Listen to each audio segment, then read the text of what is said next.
नमस्कार दोस्तों, ये वीडियो देखने के लिए आप सभी मित्रों का बहुत बहुत धन्यवाद। एक गांव में एक व्यक्ति था, उसके दो बेटियां थीं।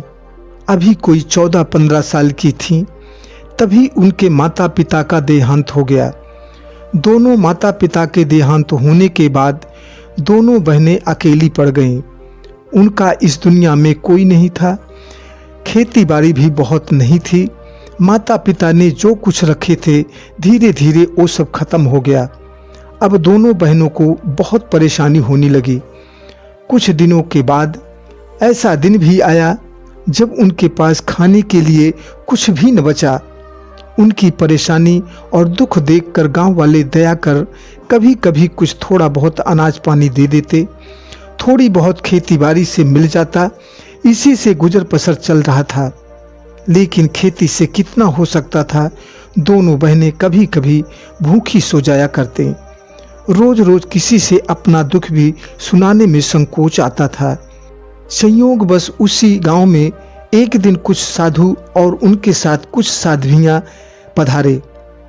जब दोनों बहनों को पास साध्वियां गईं तो उनको पता चला कि ये दोनों बहनें अनाथ हैं, इनके माता पिता नहीं हैं। काफी देर तक चर्चा होती रही। बड़ी बहन साध्वियों को देख उसके मन में आया कि इन्हीं लोगों की जिंदगी बहुत अच्छी है। बड़ी बहन के मन में वैराग्य उत्पन्न हो गया। उसने सोचा कि यहाँ घर में भूखे मरने से तो अच्छा है कि साधु बैरागी बनकर जिंदगी जिया जाए। ये जीवन तो बहुत अच्छा है। बड़ी बहन ने छोटी बहन से कहा, बहन यहाँ क्या रखा है, इससे तो अच्छा है कि इनकी तरह साधु बैरागी बनकर ईश्वर का भजन किया जाए। छोटी बहन रोने लगी, बोली, दीदी ये तुम क्या कह रही हो। दीदी ऐसा मत करो। अगर तुम साधु बैरागी बन जाओगी तो भला मैं किसके सहारे रह पाऊंगी। लेकिन बड़ी बहन ने छोटी बहन की एक न सुनी और वो घर त्याग उन्हीं सन्यासियों के साथ चल पड़ी। जब सुबह हुई तो खबर पूरे गांव में फैल गई कि फला किसान की बेटी उन साधुओं के साथ अपनी छोटी बहन को छोड़कर चली गई। हमारा समाज ऐसा है कि कोई भी स्त्री, चाहे वो साधु बने या सन्यासी, लेकिन स्त्री का घर छोड़ने का मतलब कहीं भाग गई, उसकी बदनामी होना तो तय है। कहते हैं कि स्त्री का 3 ही स्थान होता है, मायका या तो ससुराल, नहीं तो आखिरी है कि शमशान। इसके अलावा स्त्री के लिए और कोई जगह है ही नहीं। यही इस समाज की रूढ़िवादी धारणा बनी है। इस कारण उसे बदनामी का ही सामना करना पड़ता है। एक स्त्री को अपना घर छोड़ने का मतलब अपने माथे पर कलंक लगाना है। छोटी बहन ने गांव वालों को बहुत समझाया कि नहीं, ऐसी कोई बात नहीं है। मेरी बहन के मन में वैराग्य आ गया था, इस कारण वो घर को त्याग साधुओं के साथ भगवान की हो गई है। लेकिन भला कोई विश्वास करता है। लोग आपस में कहने लगे कि ये भी एक दिन इस गांव की नाक कटा देगी। इसका क्या होगा, गांव की ही तो बेइज्जती होगी। कुछ बूढ़े बुजुर्गों ने कहा, ऐसा करो कि भाई पूरे गांव में पैसा इकट्ठा करो और कहीं एक लड़का देखकर इसकी शादी करवा दो, नहीं तो पूरे गांव की बड़ी बदनामी होगी। लोग कहने लगे, भाई ये तो बहुत ठीक है, आखिर इसके कौन है। आज माँ बाप होते तो कोई बात नहीं थी, वो देखते, लेकिन जब कोई नहीं है तो अब हम लोगों को ही करना पड़ेगा। लोगों ने एक लड़का ढूंढा और अच्छे घर में उसकी शादी हो गई। छोटी बहन ससुराल आ गई। ईश्वर की कृपा से घर भर बहुत अच्छा मिला। उसका पति भी उसे बहुत प्रेम करता था। उस लड़की की ईश्वर में बहुत आस्था थे। रोज भगवान की पूजा पाठ किए बिना भोजन ग्रहण नहीं करते थे। उसकी जिंदगी बहुत ही अच्छे से बीतने लगी। सभी गांव वाले भी उसे बहन बेटी के जैसा सम्मान देते। छोटी बहन गांव वालों को बहुत दुआएं देती। सभी का भाई पिता जैसा सम्मान करती। एक दिन की बात है, वो अपने ससुराल में कुएं पर पानी भरने गई। तभी एक राही कुएं के पास आकर खड़ा हो गया। बोला, बेटी मुझे बहुत प्यास लगी है, थोड़ा पानी पिला सकती हो। उसने कहा, बाबा बैठ जाओ, आपको पानी पिलाती हूँ। उसने कुएं से पानी निकाला, बाल्टी रख दी और खड़ी होकर कुछ सोचने लगी। उसने तुरंत बाल्टी उठाई और चल पड़े। वह राही परेशान होकर बोला, बेटी मुझे एक लोटा पानी पिला देती, इतनी देर से मैं खड़ा हूँ। स्त्री ने कहा, बाबा आप मेरे घर पर आओ, वहां मैं लोटा साफ करके आपको पानी पिलाती हूँ। राही प्यासा था, अंदर से तो बहुत खींच रहा था, लेकिन क्या करे, पानी पीना था। वो उसके पीछे पीछे चल पड़ा। स्त्री अपने घर पहुंची, बाल्टी को एक तरफ रखा और घर के अंदर चली गई। घर से एक साफ लोटा लेकर आई, लेकिन उसने तुरंत उसे फिर से साफ किया।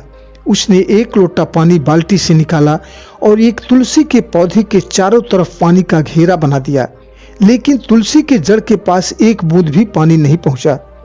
चारों तरफ पानी डालकर उसने हाथ जोड़कर भगवान को बड़ी श्रद्धा से प्रणाम किया। बोली, हे प्रभु आपने मेरी लाज रख ली। इतना कहने के बाद उसने एक लोटा पानी मुसाफिर को दिया। बोली, बाबा अब आप जी भर के पानी पी लो। राही हैरानी से स्त्री की तरफ देख रहा था। बोला, बेटी अब मैं तभी पानी पीऊंगा जब तुम इसका राज बताओगे।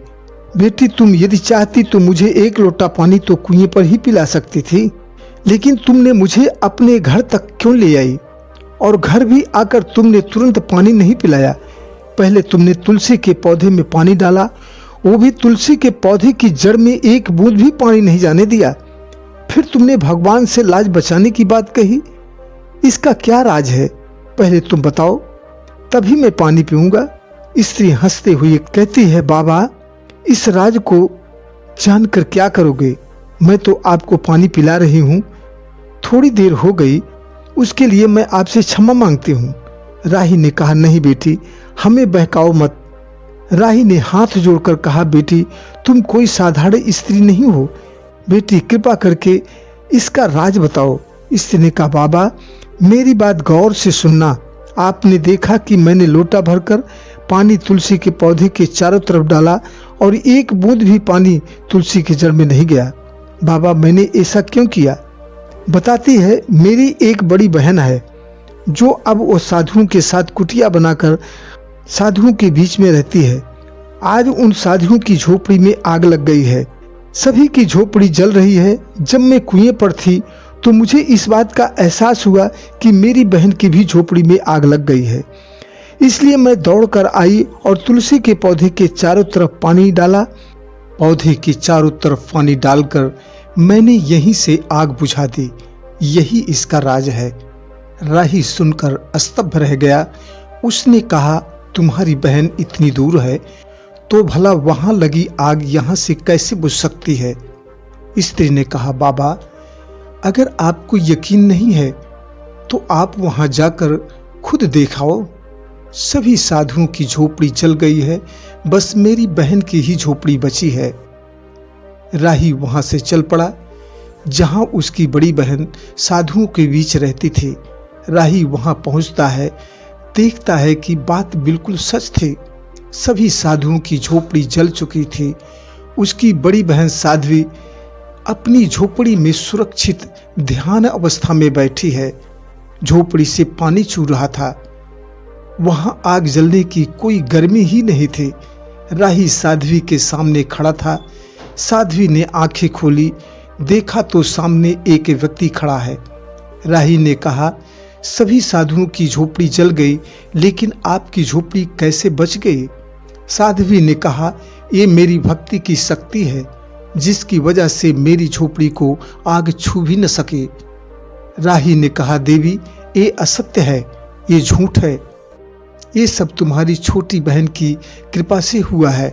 साध्वी अवाक रह गई, बोली, तुम मेरी बहन को कैसे जानते हो? राही बोला, तुम्हारी बहन के अंदर वो सत्य है जो तुम साध्वी बनकर नहीं कमा पाई, वो गृहस्थ में रहकर आज एक तुलसी के पौधे में जल डालकर इतनी दूर से तुम्हारी झोपड़ी में लगी आग को बुझा दी। बड़ी बहन की आंखें खुल गईं। उसने अपनी छोटी बहन को याद करके रोने लगी। उसने रोते हुए कहा, बाबा मेरी बहन कहाँ है और वो कैसे है? अगर आप उसे जानते हो तो मुझे उससे एक बार मिलवा दो। साध्वी रोने लगी। राही को दया आ गई। उसने कहा, देवी तुम्हारी बहन की शादी एक बहुत बड़े और अच्छे घर में हुई है। वो बहुत सुखी है और बहुत ही धर्मनिष्ठ स्त्री है। उसने इतना सत्य अर्जित कर लिया है कि उसने इतनी दूर से बैठे बैठे तेरी झोपड़ी को जलने से बचा लिया। साध्वी राही से कहती है कि बाबा मुझे मेरी बहन से मिला दो, आपकी बहुत बड़ी कृपा होगी। कुछ ही देर में वो राही साध्वी को लेकर छोटी बहन के घर के दरवाजे पर आ गया। राही कहता है, साध्वी ये तुम्हारी बहन का घर है, अब तुम अपनी बहन से मिलो और मैं यहाँ से अब जा रहा हूँ। बड़ी बहन ने छोटी बहन के घर का दरवाजा खटखटाया। उसे बहुत संकोच हो रहा था क्योंकि बहुत दिनों बाद वो अपनी बड़ी बहन से मिल रही थी। छोटी बहन ने जैसे दरवाजा खोला, अपनी बड़ी बहन को देखकर उसके आंखों में आंसू आ गए। जैसे ही बड़ी बहन घर के अंदर जाना चाहा, छोटी बहन ने हाथ के इशारे से उसे मना कर दी। बोली, बहन वहीं रुक जाओ, हमारे घर में आप नहीं आ सकते।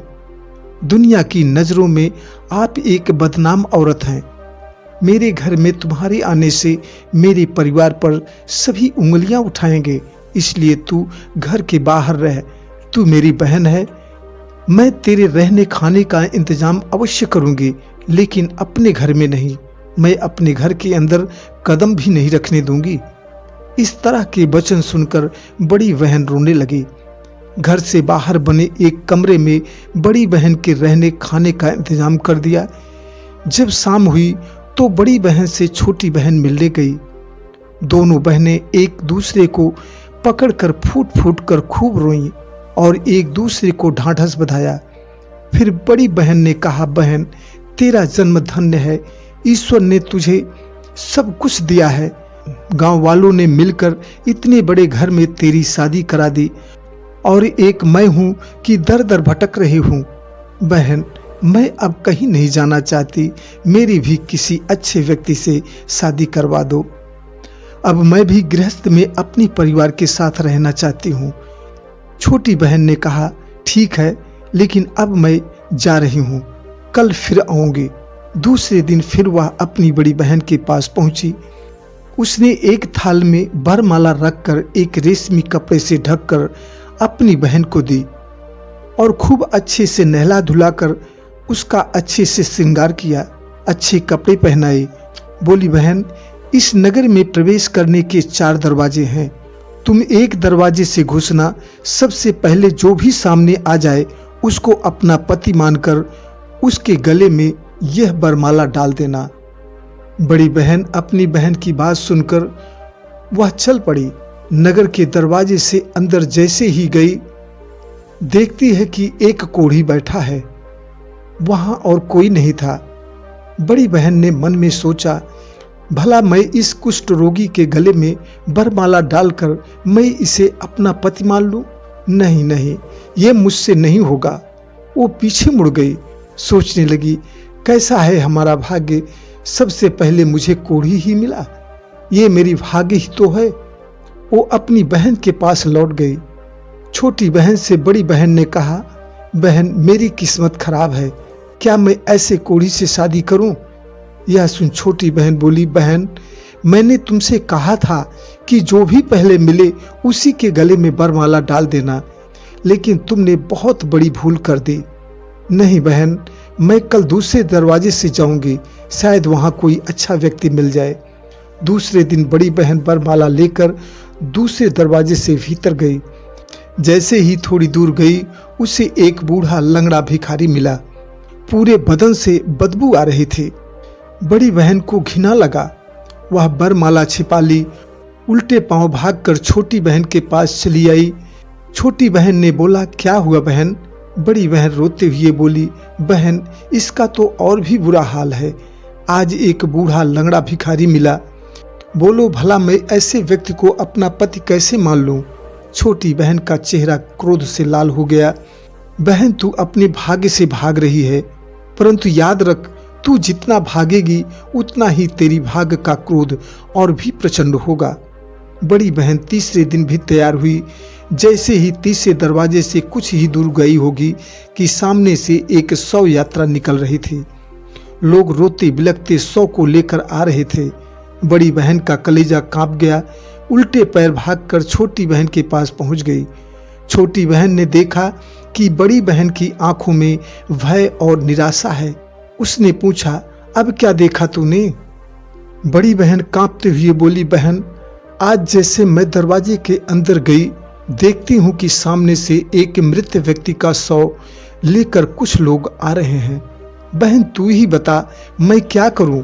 छोटी बहन ने एक गहरी सांस ली, बोली, बहन, अब तेरे पास सिर्फ एक ही दरवाजा और बाकी है।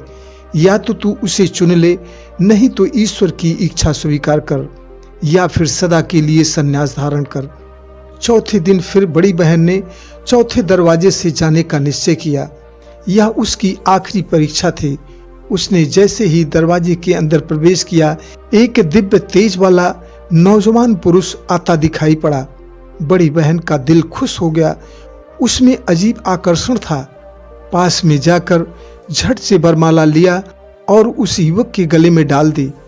जैसे ही वरमाला युवक के गले में डाली, युवक जोर जोर ठहाके मारकर हंसने लगा। बोला, युवती, आज मैं अपने असली रूप में आया हूं। मैं कोई साधारण मनुष्य नहीं, वरन तेरे पिछले जन्म का अभिशाप हूं। युवती, तूने पिछले जन्म में एक साधु का अपमान किया था। उसके श्राप से तेरा यह जन्म दुख और वैराग्य में ही बीतेगा। तूने जो कोढ़ी और लंगड़ा और सौ यात्रा देखी थी, वो मैं ही हूं। तू भाग्य से भागेगी, मैं ही तेरी भाग्य हूं। इतना कहकर युवक वहां से अदृश्य हो गया। बड़ी बहन बेहोश हो गई। जब उसे होश आया तो देखती है कि उसकी छोटी बहन सामने खड़ी है। छोटी बहन उसे गले लगाकर कहा, बहन, यही सच्चाई है। मनुष्य अपनी भाग्य से भाग नहीं सकता। सन्यासी हो या गृहस्थ, भाग्य की परीक्षा से कोई बच नहीं सकता। यह सुन बड़ी बहन रोने लगी। बहन तो ठीक कह रही है। समस्याओं से भागकर नहीं, बल्कि उससे सामना करके ही जीवन सार्थक होगा। उसी दिन से बड़ी बहन ने संन्यास त्याग दिया और छोटी बहन के घर के पास में ही एक छोटी कुटिया बनाकर वहीं रहने लगी। अब वह दिन रात भगवान का भजन करती और शांति की खोज में लग गई। दोस्तों, कहानी का सार यह है कि भाग्य में जो लिखा है वो होकर रहेगा। चाहे जितना कुछ भी कर लो, लेकिन तुम्हारा कर्म भाग्य बनकर सदैव तुम्हारे साथ ही रहेगा। इसलिए जीवन से परेशान न हो। मित्रों, कहानी खत्म हुई। आप सभी को ईश्वर सुखी रखे, यही हमारी कामना है। इसी के साथ आपसे निवेदन है कि चैनल को सब्सक्राइब करके लाइक, शेयर व कमेंट करना न भूलना। धन्यवाद। जय हिंद। आपने इस कहानी से क्या जाना, मित्रों, कमेंट बॉक्स में जरूर लिखना।